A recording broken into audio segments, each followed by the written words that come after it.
Le débat entre Éric Zemmour et Valérie Pécresse était très attendu par leurs militants.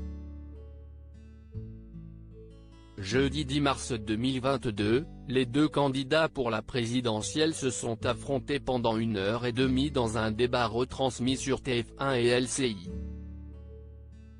Durant cet événement, ils ont abordé des thèmes comme la guerre en Ukraine, l'immigration ou encore les réformes économiques. Le débat a cependant rapidement viré à l'affrontement entre la candidate des Républicains et celui du parti Reconquête. Après la diffusion télévisée, les militants d'Éric Zemmour ont partagé leur déception dans un Twitter Space baptisé Débrief Zemmour-Mégère. Certains extraits de leur conversation ont ensuite été rendus publics par le staff de Valérie Pécresse.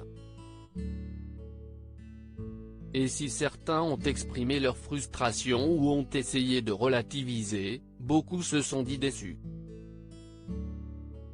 On peut par exemple entendre « J'ai eu un moment de déprime, c'était un carnage, mais qu'est-ce ce qu'il s'est passé?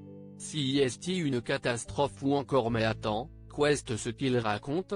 Si est parti en cacahuète ?» Les militants d'Éric Zemmour s'attendaient à ce que Valérie Pécresse s'effondre. Avant le débat, les militants d'Éric Zemmour s'étaient pourtant déclarés très confiants pour le débat face à Valérie Pécresse. Ils s'attendaient d'ailleurs à ce que cette dernière ne tienne pas le rythme et s'effondre. Ils ont expliqué, tout le monde se disait qu'elle allait partir sur une civière, on s'attendait à ce que Valérie Pécresse soit écrabouillée ou les gens s'attendaient à limite la voir partir en pleurant du plateau.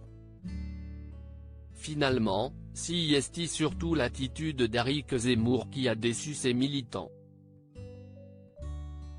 Beaucoup ont déploré les faits que le journaliste et homme politique s'arrête en plein milieu, en laissant des phrases vides, notamment sur de la question de l'immigration.